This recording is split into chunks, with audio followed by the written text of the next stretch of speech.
Okay. If that looks good to you, Rick, we will get started with our presentation. Just a quick introduction to Rick from HomeShare. This is brought to you by LifeGap Plus, so that CCV students looking to access housing in a collaborative and accessible way are able to learn more about that resource and learn more today from Rick from HomeShare Vermont. Rick, I'll turn it over to you. Okay, great. I'm not seeing the PowerPoint. Is anybody else? What? No. Oh, interesting. Okay. Getting a little LJ circle there where PowerPoint had been. So, Let's try this one more time. okay.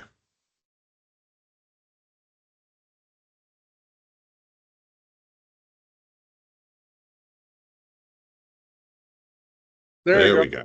Beautiful. Excellent. Well, thanks very much on this town meeting day to take some time out to learn about home sharing and HomeShare Vermont. My name is Rick Sengari, and I am the outreach and communications specialist for HomeShare Vermont. And I've been with HomeShare Vermont for 2.5 years, which is a mere baby compared to how long HomeShare Vermont's been around. We've been doing this for 43 years, and this is matching people who have room in their homes with people who are looking for an affordable place to live. And we really try to create compatible matches that will help people remain in their homes, help people earn some rent and some help from their guests. And I'll take you through our process and what kind of things hosts can ask for and guests can provide. So let's move to the next slide, and I'll give you a little history lesson of HomeShare Vermont. So 43 years ago, back in 1982, a few volunteers in Burlington heard about this idea of home sharing. It had started 10 years before out in the Bay Area of San Francisco, and thought this is as Vermont as it gets. It really is a Vermont value, host and a guest helping each other. Eventually, with the help of United Way, we were able to spread to all of Chittenden County, hire a director, and then added all of northwestern Vermont, Grand Isle, Franklin, and Addison. Then about 5 years ago, we expanded into central Vermont. There had been a program in central Vermont that had been operating for about 10 years and went under. And so the state asked us to take over Lamoille, Washington, and Orange counties. And then about a year and a half ago, we were able to add Windsor County, a few towns up in the Northeast Kingdom, Craftsbury, Hardwick, and Greensboro, and a few towns in Rutland County. We're in Brandon and Killington and Pittsfield. And so you can see on the map where we are today. We are currently requesting additional funding from the state to add the rest of the Northeast Kingdom and then the rest of Windsor County and Windham County. We hope if that works, then we'll be in those areas by probably September of this year. So we really hope to be able to spread and help the entire state within the next couple of years. Go ahead, Liz.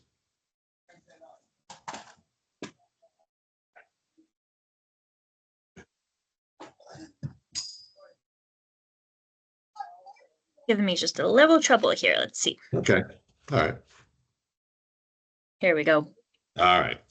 So we go through this process from start to finish that we like to say is methodical and purposeful.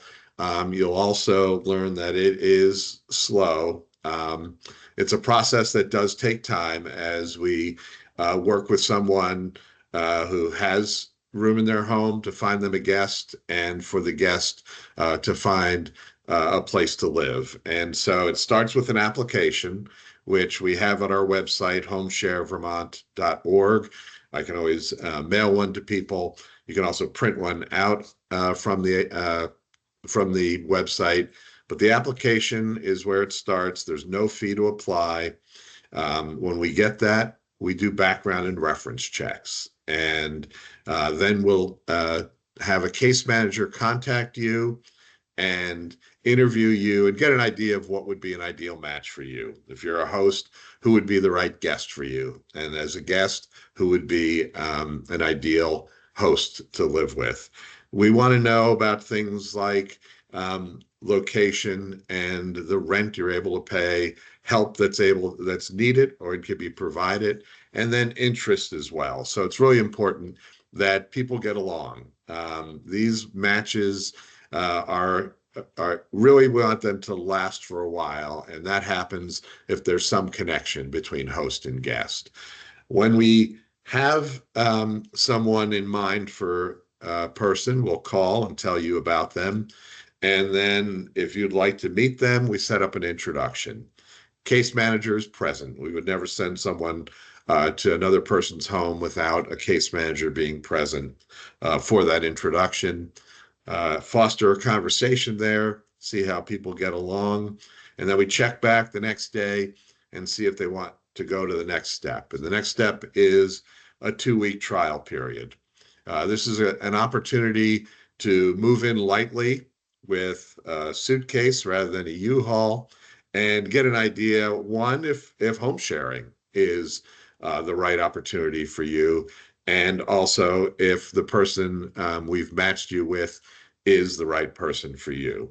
And so at the end of the 2-week trial, if people want to move forward, then the actual match begins and we create a match agreement. And in that, we will stipulate what the rent will be, what help is needed, how many hours a week that will be, and also the rules of the house. So the host can say it's okay for them to bring a pet, or there will be no smoking, or they can smoke, cannabis use, guests. Can the host or the guest bring a guest to the house? Can they be overnight guests? Can they be overnight romantic guests? So we've had 43 years of asking questions and trying to figure out what people should know up front before a match is made. And we like to get those straightened out and then in the agreement itself that both people agree to. The match agreement is, in effect, a month-to-month agreement. So either party can end the match with a 30-day notice. Most will last about a year to 5 years. So most hosting guests are looking for this to be, I don't want to say permanent, but have some legs to it. The average match right now is just under 2 years. We do have one match that's on 14 years, and believe it or not, one that's going on 19 years. So sometimes we really get it right when we make these matches. And no matter how long they last, there's ongoing support. So if a host has a problem with their guest, maybe they weren't to be bringing a pet, but every once in a while they have a friends that they bring over, but now the pet has moved in to the house. That's not part of the agreement. Then they can call their case manager to help iron out the details of what needs to be done. Probably the dog has to go away, or maybe they make an agreement they change the agreement to reflect that it can come over several times a week or something like that. All right, Liz, let's move on. I should mention the process itself at lightning speed can take a month, but generally it will take about 3 to 6 months. And so there's a couple things we always like to tell people. First of all, to continue to pursue all other avenues as you're going through the process with us, because we cannot always guarantee that we're going to be able to make the match. All right. So, especially if you're on a deadline, that's usually the guest side. It's important to continue to look elsewhere and see what else is available. During that 2-week trial, it's important also to keep your current residential situation just in case the two of you don't agree to move forward. About 95% of those trials become agreements, become matches, but it's still important to hold on to the residential situation you have. Now, we like to say home sharing is a lot of different things, and first and foremost, it's safe. So this is the number one reason people turn to us is because the safety of us creating these matches. We do 6 background checks on everyone who applies. That's both host and guest. We do 3 reference checks. If you're a guest, we'll also do a landlord check. We do the interview and the introduction.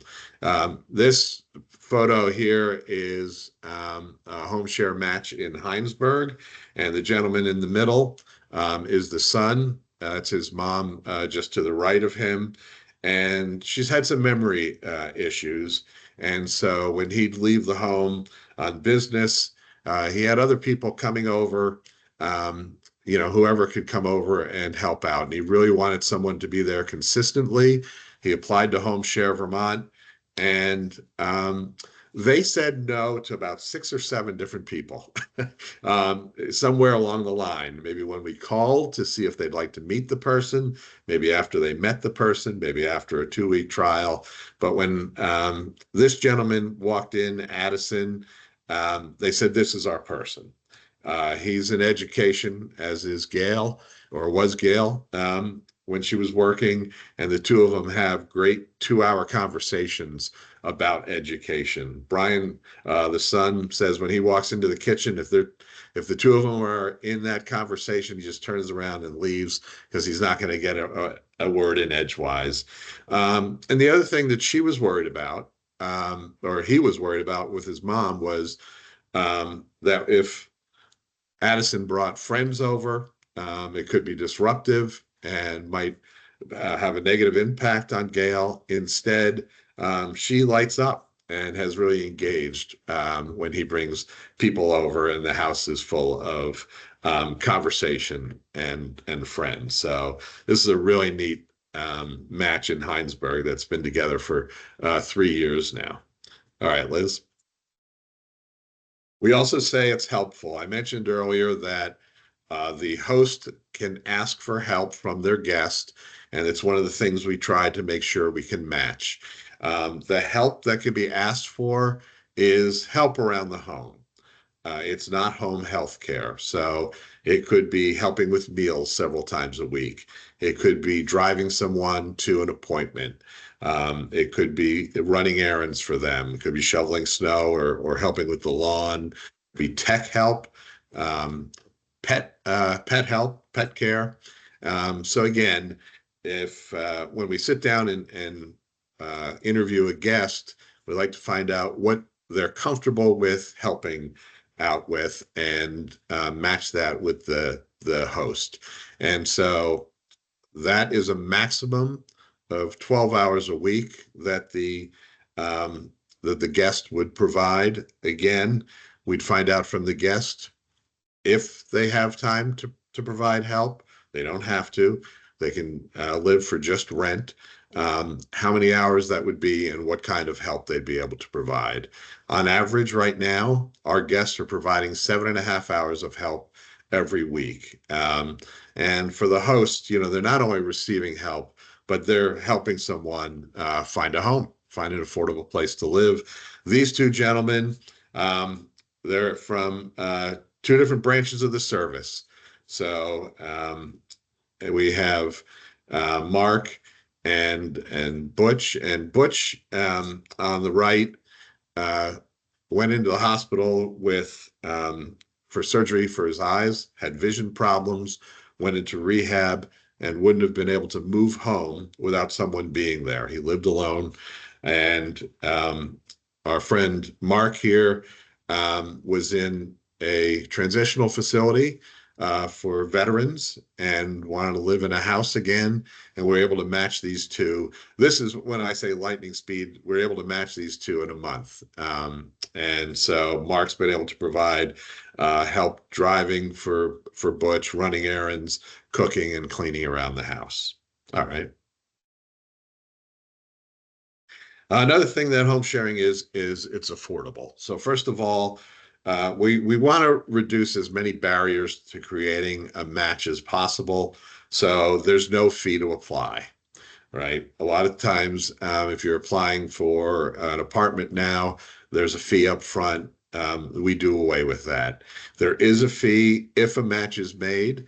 It's on a sliding scale based on income from $60 to $500.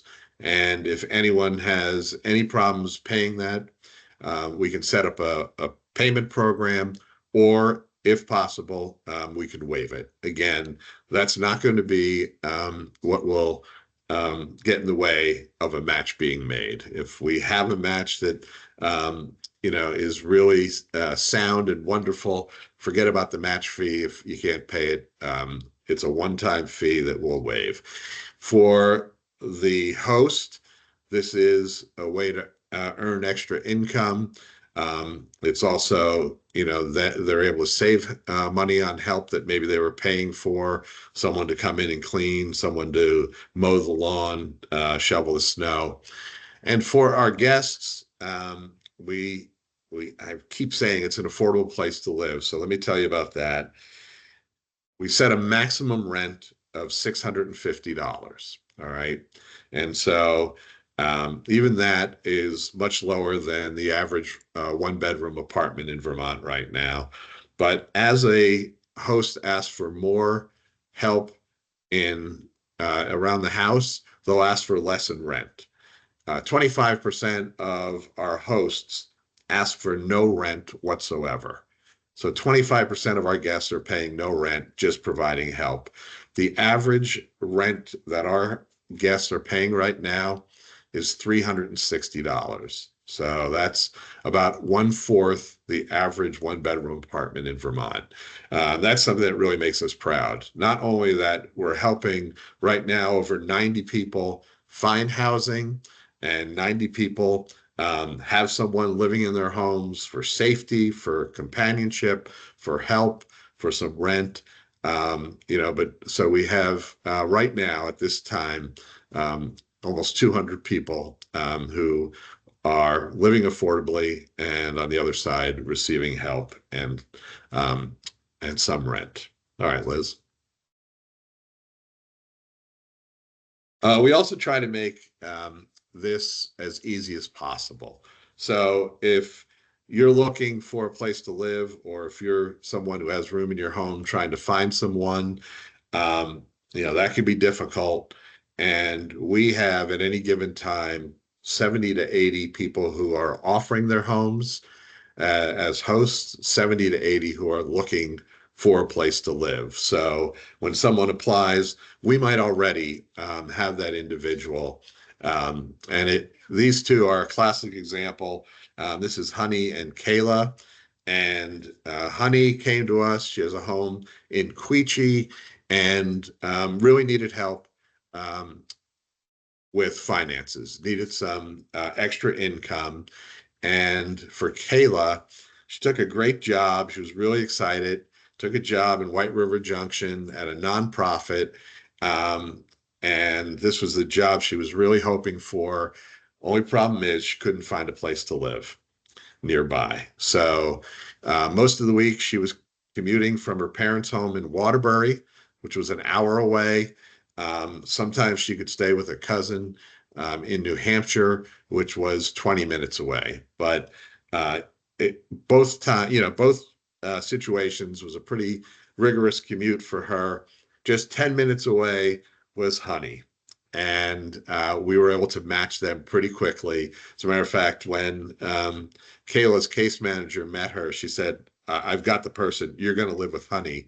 These two, you would think they were mother and daughter. You would think they've known each other their entire lives. You can see they've got the popcorn out. That's a Friday night with the two of them. They watch movies together on Friday night, pop the popcorn. They share the books they're reading, and Honey shares great advice for Kayla as she's, launching her career. So we make it simple. We try to find that potential match. We create the match agreement, and then, like I mentioned before, we have the ongoing support. You can call a case manager at any time to help if there's any kind of misunderstanding or something might need to be changed. Let's say the original agreement was no help from Kayla and $650 rent. And after a few months, Honey realizes maybe she needs help with watching her. She has two dogs and two cats because now all of a sudden she has some situation that takes her away from the home. And for that help, she might lower the rent some for a few hours a week of help from Kayla. And then we can redo the match agreement between the two of them. All right. All right. And this is one element we don't get to talk about a whole lot. And so we made sure that we included it. And this is the fun aspect. People really do become friends for life, if they have a great home share match. The companionship, they're sharing meals together, they go on adventures together. The number one adventure is going for maple creamies because, well, it's Vermont. But these two, this is Shirley and Beth. Shirley's 98 and Beth is in her mid 50s. And Shirley has 6 adult children and a 2-bedroom condominium. And for several years, her children were coming on a 6-week rotation. And they would come and spend a week with mom. And that's a difficult thing to ask for. Not a great way to spend time with your parent and your children. And so they talked about home sharing, and Shirley had a gentleman live with her for a year, and then we found Beth for her. And these two are something. They're more like Laverne and Shirley than Beth and Shirley. On Monday nights, they hop in Shirley's VW Beetle, this yellow 2006 Beetle called Petunia, and off they go to play bingo together. The rest of the week, they have matching recliners pointed at the TV set, and they'll have dinner together. Then it's Wheel of Fortune, Jeopardy, and reality shows. And I don't know if any of you heard, but they were recently featured on a story on Vermont Public, which is really pretty great because this story should be featured everywhere. It really is a wonderful testament of what a home share can be. Shirley now calls Beth her 7th child, and for the children, they now have someone to call if mom doesn't respond or if mom's not pretty forward with them. They can check in with Beth to see how their mom is doing. But our matches they'll play games together, do puzzles. We like to say we make a match, you make a friend. And like I said, these are friendships that usually last a lifetime. All right, Liz. The other thing is it's for everyone. And there are no age or income restrictions. A lot of times people are worried that they might, people call and say, have I aged out as a guest? No. Am I too young to be a host? No. Do I make too much money or too little money? No. So those sharing their homes, our hosts range in age from 27 to 99. We had a young woman, 28, a few years ago who had a 2-bedroom condominium that she bought. She wanted to live alone. 6 months later, she realized she didn't want to live alone. And she applied, and we found someone her age, and it was a match that lasted for 3 years together. On the other side, the guests range in age from 22 to 81, and the average age is 49. So it can be people who have gone back to school or have gone through a change in their life. We saw Butch earlier, who, in his late 50s, early 60s, went through a divorce. And like I said, was living in a transitional housing for veterans in Bradford and really wanted to live in a home again. We've had grandparents who moved to Vermont to be close to their children and grandchildren and provide help that way. So there's a lot of different stories. People come to us. I take calls all the time, and people say, "I don't know if this fits," and then they'll tell me their story, and most fit because uh, you know every match is going to be unique. Everybody's situation is unique that when they come to us. The only thing that doesn't fit, I mentioned the background checks and the reference checks, and these are important because of the safety issue.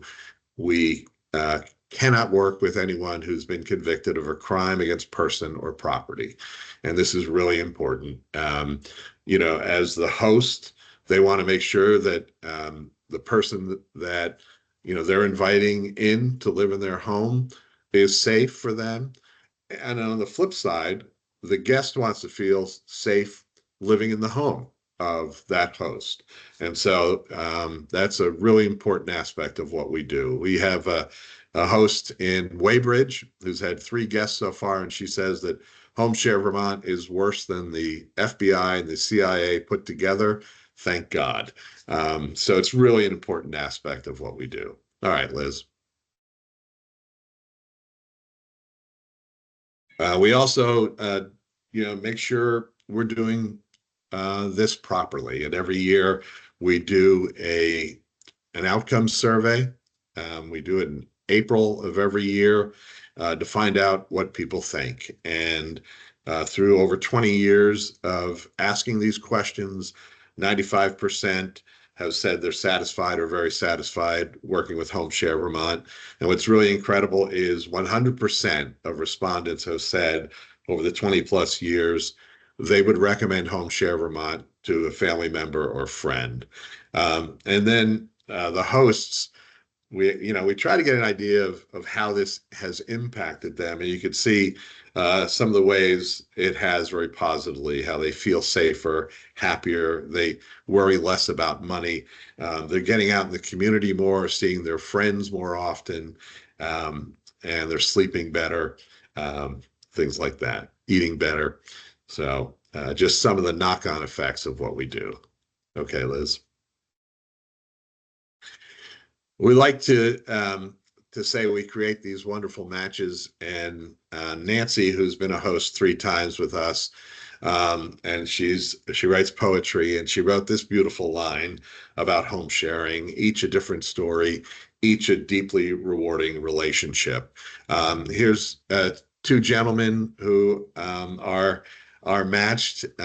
Randy on the right has some developmental disabilities and really needed someone to help with rent, really needed help cleaning his apartment, and also with cooking. He was eating nothing but frozen foods. And we found Sunwar for him, who had moved here from New York City. He's originally from Nepal, and he is a fabulous cook, cooks nothing but fresh foods. And Randy's freezer is now empty of all processed foods, which is really incredible. Randy is happy to be eating well. He says he even tries some of the Nepali food and likes some of it. So it's a really neat match that we've been able to make. All right. So I'll leave this up with our phone number and our website. Um, at any time, you can give us a call. You can also email us at info@homesharevermont.org. But I'm happy to answer questions that you have now about the process, about anything that you heard that you'd like to know more about. So feel free while I take a drink. Yeah, go ahead. Hey, thanks for the presentation. I wanted to say that I looked online earlier today, and the website has really nice photographs of some of the, I guess, the accommodations that are available now. Yep. But I just wanted to see, do you know if there's like, is there like a minimum accommodation when a person opens their home to a guest? Is there always at least like a private bedroom, or does that vary?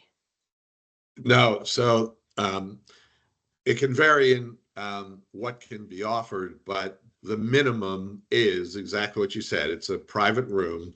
That's always important. It has to be a private room. It could be a shared or private bath, shared common areas. So most of the matches will be for a single guest. Um, but in some situations, it could be that someone's offering more, like an ADU or in-laws apartment, where they might be able to offer a couple or a family accommodations. It's rarer, harder to find, especially if it has to be in a specific place. But yeah, the minimum is a private room and then the shared bath or and common areas. Now, you mentioned that listings page, and that's really a great place to start and get an idea of the types of homes being offered. That's right now we have about a third of all listings up there, of all host listings on the website. So somebody shouldn't just look and say, none of these apply to me. When you apply as a guest, we will then let you know about possible hosts that might work for you, and they might or might not be some you saw on the listings page. So yeah, we're proud to have that page up, and it does give people a nice taste of what's available, but it's not the sum total of what's available. All right, we got another hand raised. Who's that? Hi, this is Phil here. Hey, Phil. Can I ask, what do you do when somebody calls but they're not in one of the counties that you identified? Yeah. So we can do one of several things.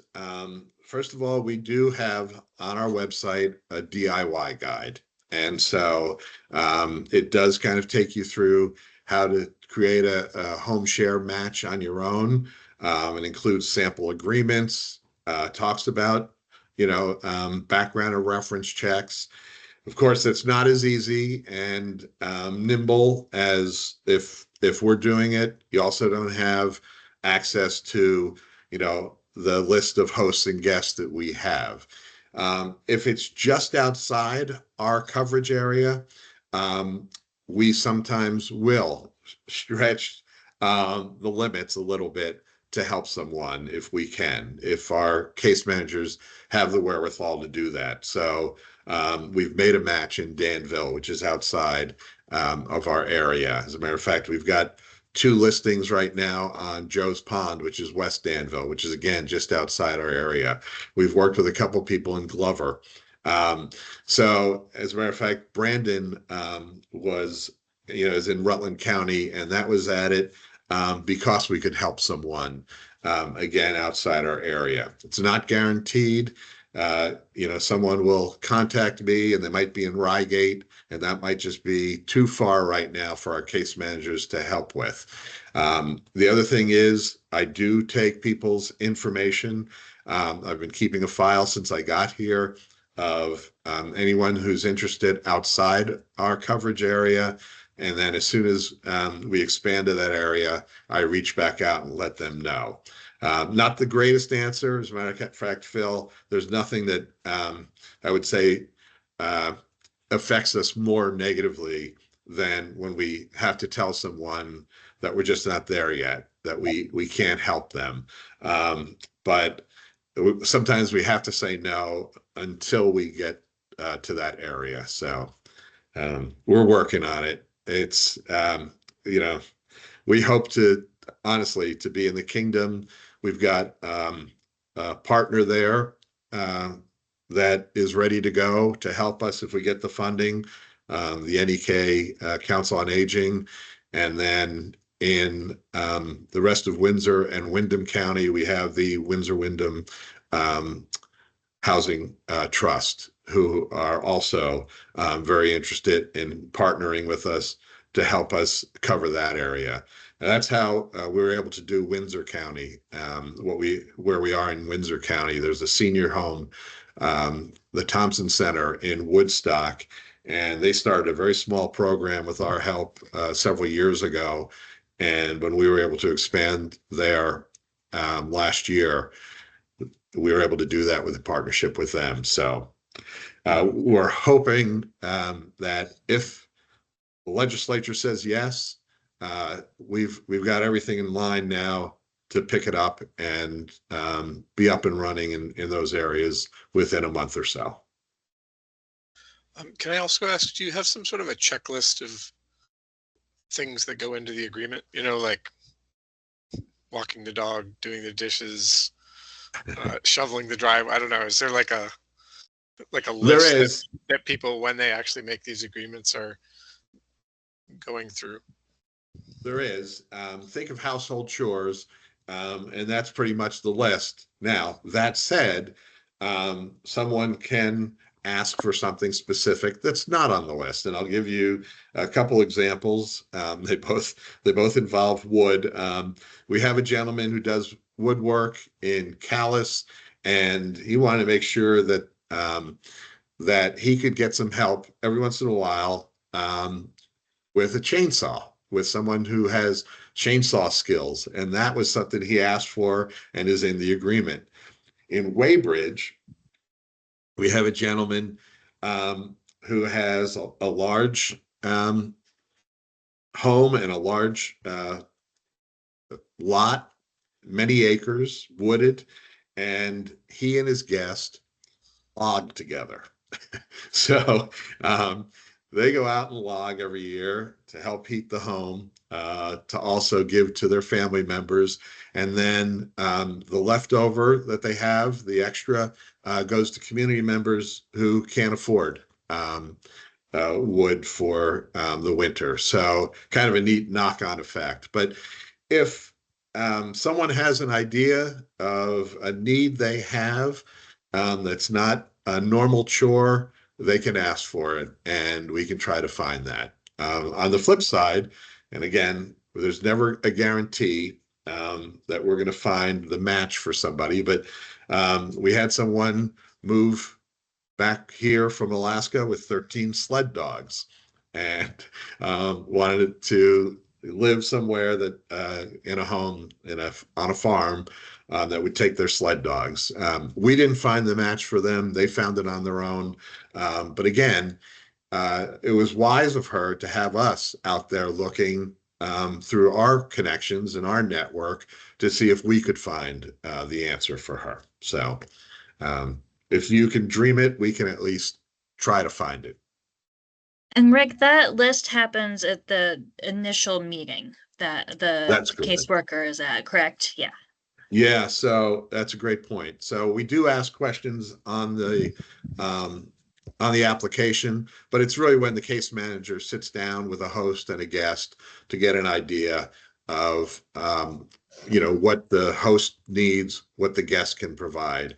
We have one wonderful guest who I mentioned, grandmother moving back to Vermont to be close to her children and grandchildren. And usually, Phil, in the agreement, they'll start out and say she'll cook 2 times a week. And once the host tastes her cooking, it just becomes every night.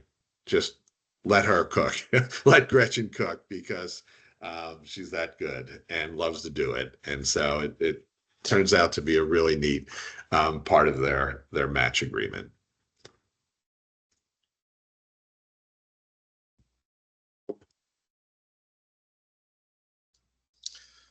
I don't know if I can ask another question if nobody else. You has can ask them all.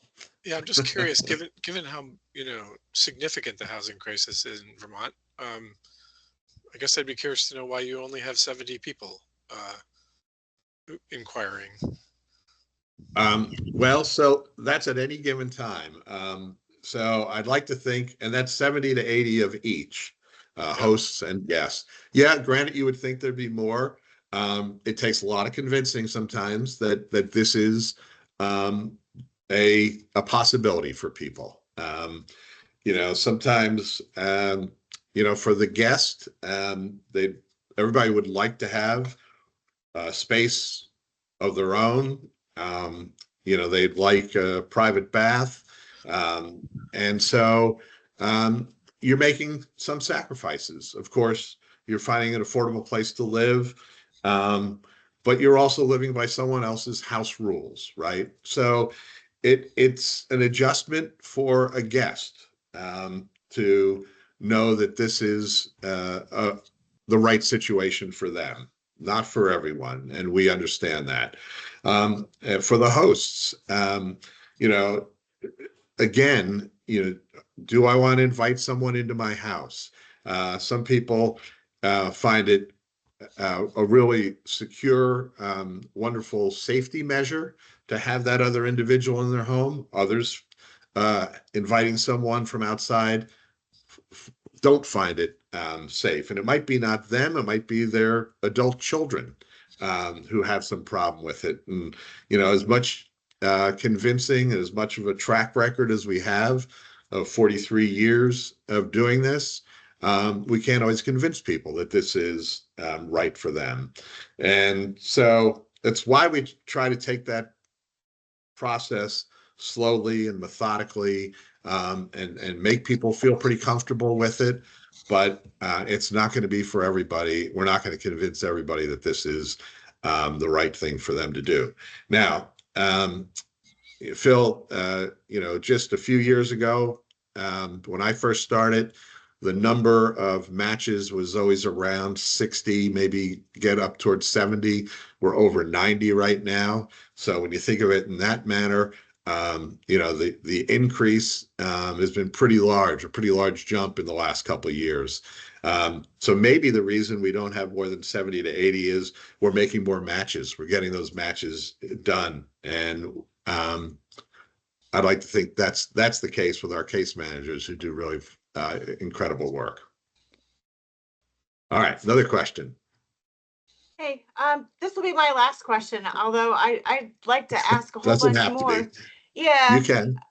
Um, this might be just my personal interest because maybe like in another year, I'll be ready to share a home and be a Yeah. guest somewhere. And so I'm trying to plan ahead. And I am curious about in all the years that you've been doing this, have you ever found guests who, like me, want to live with someone who will share their garden space? Like that's kind Oh, of yes. outside of the accommodations indoors. Oh, totally. As a matter of fact, we Okay. have one right now who has garden space who would share it. Um, Oh, yeah. okay. Oh gosh. Yeah, gardening is a great option. There might be a few that I know of right now.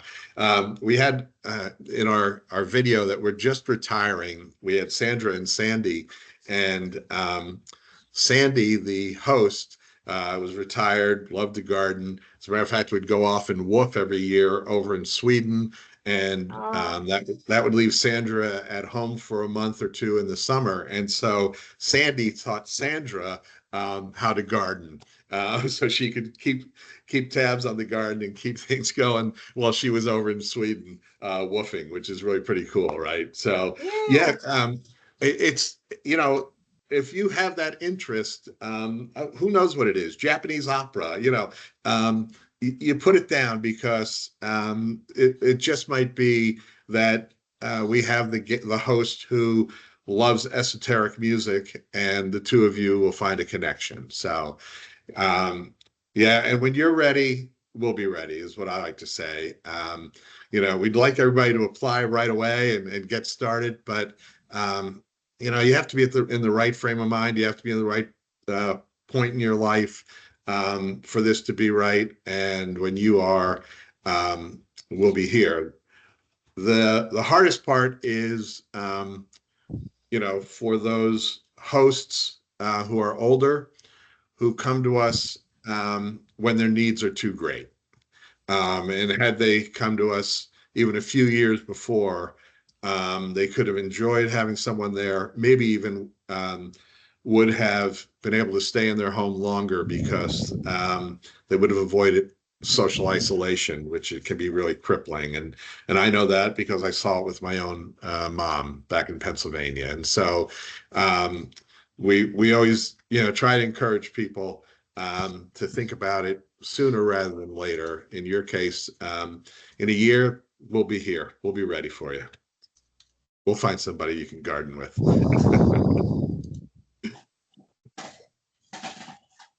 Rick, I have a question. To go back to the background checks, you mentioned not being able to work with folks that have had a record around harming others or anything involving property. Yeah. Are there exceptions around certain things that show up in the background checks that you would still work with someone? Yeah, so DUI, for instance, someone might have had a record of that in their past, especially 20 years ago. There are some where it does take kind of a judgment call. I will still say, though, that if it was a crime that they were convicted of against person or property, um, that we could not waver on. Okay. But there are some where we have to sit down and talk about it. And, um, you know, we will still let the host or, the other person know about what we found. We're working with them, but you should know this. So it's important. If we have someone in mind for you, Liz, the case manager will call you and tell you everything we learned about that person. All right. And so it'll be, what their references told us. And we ask questions about drug and alcohol use there. We ask questions about mental health issues that might impact a home sharing arrangement. We ask questions about anger management. And so if there are, red flags that, or just things that would be of interest to you to know about a potential guest, we'd let you know about them. It's important that, we're pretty upfront with people before they even meet, right? This is even before the introduction, that you know who we have in mind. And you have the ability to say at that point, not my person, right? I, uh, I don't know. I listen to loud Scottish rock all night long till about 1 a.m, and this person, listens to harp music and goes to bed at 8. I don't think we're a connection. So, whatever it might be. So,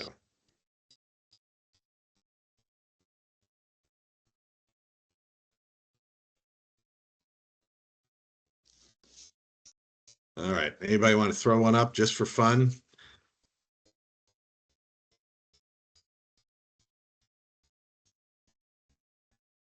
Well, please feel free to reach out at any time. We're in the office Monday through Friday, 8:30 to 4:30. You can also, email us info@homesharevermont.org. That comes to me.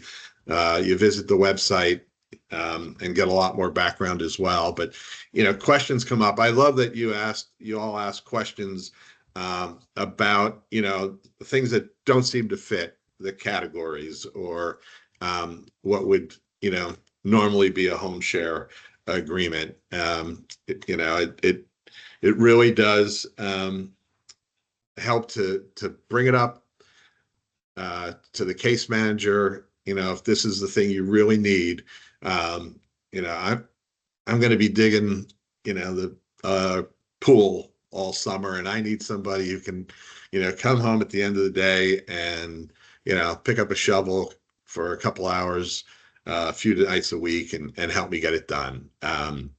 And that's what we'll try to do. There was one gentleman who was driving an hour away, and this home needed help before you could move in. It needed things cleared out. A wall needed to be repaired. He was in the construction business, and he spent 2 or 3 weeks ahead of moving in fixing up this room. So he had a place to live that was now 10 minutes away from work. And so it really behooved him to help out up front and move in with this gentleman. So yeah, we just never know how these matches are going to work. There was one photo of these two women with a dog. The one moved here from Nebraska to take a job with Forest Parks and Recreation in the Kingdom. And she had a tiny home. She didn't want to live in the tiny home, but she needed a place to park it and live close to the areas she was hired to work in for Forest Parks and Recreation. And we were able to find that match. They've been together for 2 years. They watch the same TV shows. They finish each other's sentences. They're having a lot of fun together. So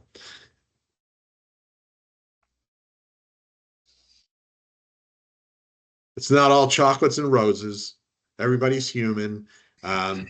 Even me, I can be a jerk. And so it takes some sacrificing, some understanding, some compromising, a lot of talk.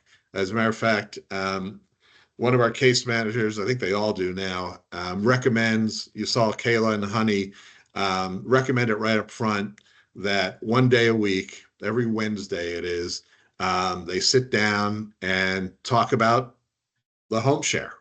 Not about, their day at work or, their books or movies, but about how they're doing in their match, which is really a brilliant idea. So.